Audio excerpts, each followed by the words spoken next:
Welcome to this deep dive. We're here to unpack your sources, get right to those core insights. Basically, cut through the noise and get you the knowledge you need.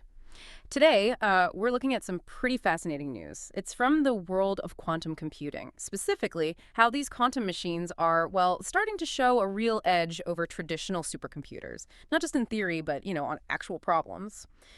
Yeah, our main source here is an article from SciTech Daily. It covers some really groundbreaking research out of the University of Southern California, USC.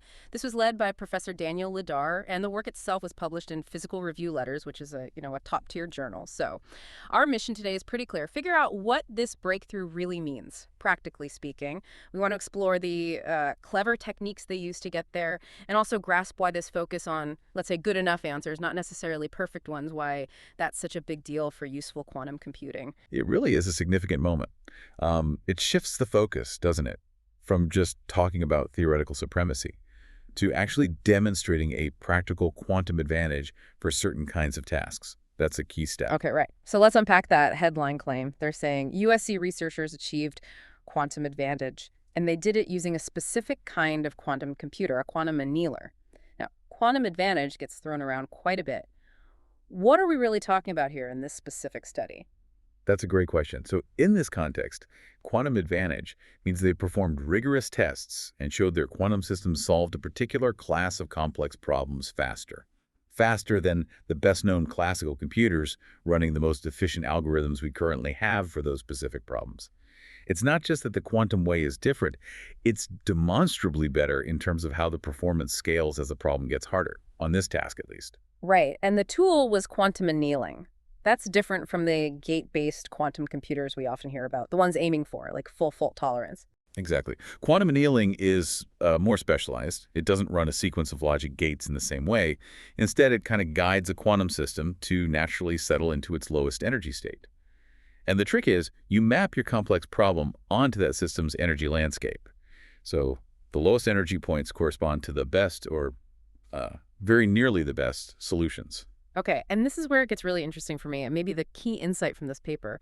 For ages, the big quantum dream was finding perfect, exact answers way faster than classical machines. But this study, it takes a slightly different angle, maybe a more pragmatic one.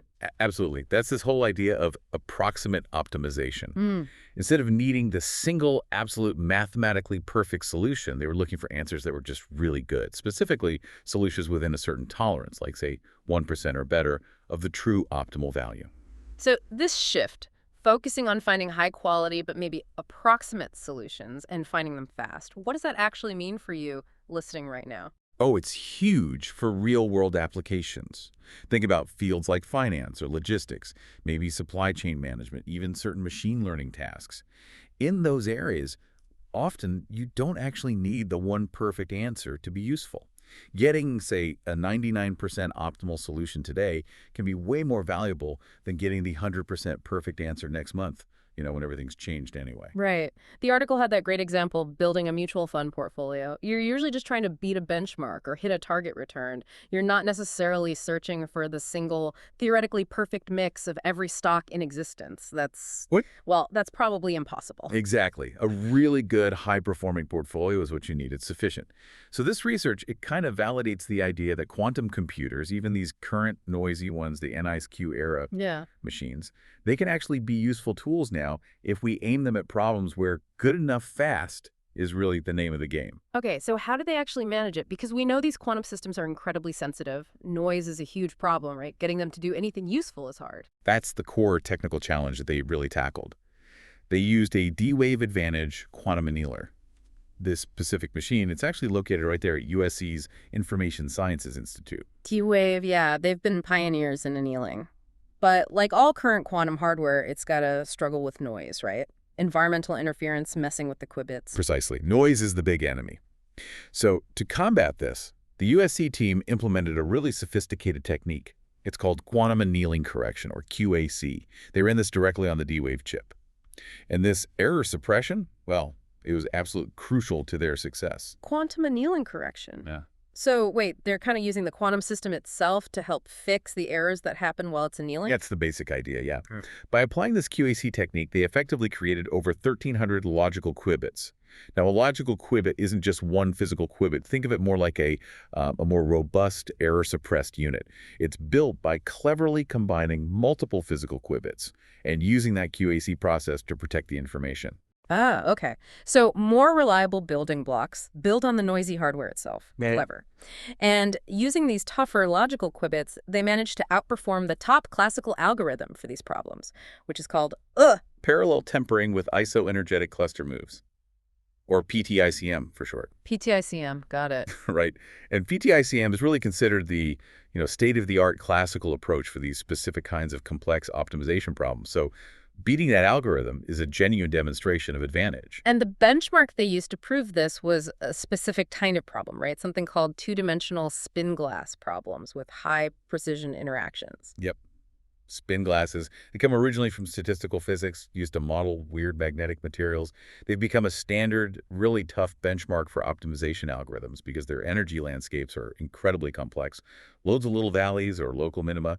Finding the absolute lowest point, or even just a very low one, is computationally very hard. And crucially for their claim, they weren't timing how long it took to find the absolute perfect bottom-of-the-valley solution. They measured something called time to epsilon performance. Exactly. That epsilon just represents the acceptable margin of error. How close to perfect is good enough. In this case, it was finding solutions within that specific percentage, like 1% or better, of the optimal value. So they measured how quickly both the quantum method with QAC and the best classical algorithm, PTICM, could get to that level of quality.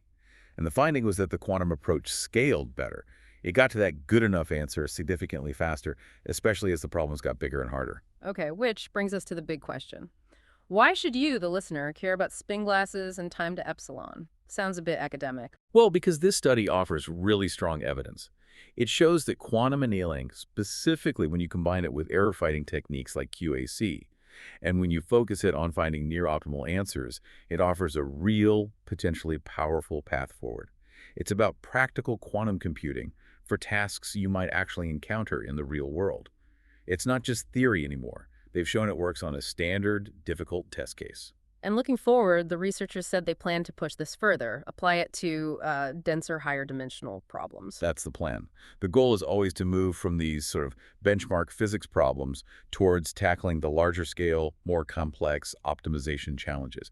The kind you actually find in industries like finance, logistics, maybe material science or drug discovery. And you'd assume as the quantum hardware itself gets better and these error suppression techniques like QAC get more refined, this advantage they've demonstrated, it should only get bigger.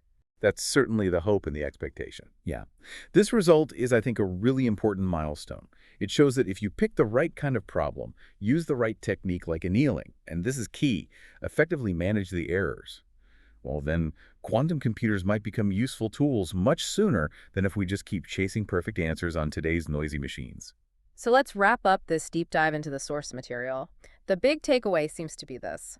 Quantum annealing, especially when boosted by error correction like QAC, it has now shown a real measurable scaling advantage over the best classical methods, but specifically for finding high-quality, near-optimal solutions on certain tough problems, like these spin glass models. Yeah, it really highlights that the road to practical quantum computing might run through finding good enough answers very quickly for hard problems.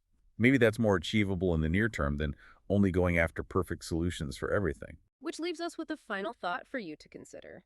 Think about other complex optimization challenges out there. Problems currently bottlenecked may be considered intractable because finding any useful solution, even an approximate one, takes too long on classical supercomputers. Could this approach, quantum annealing plus error correction focused on near-optimal results, suddenly unlock progress in those areas?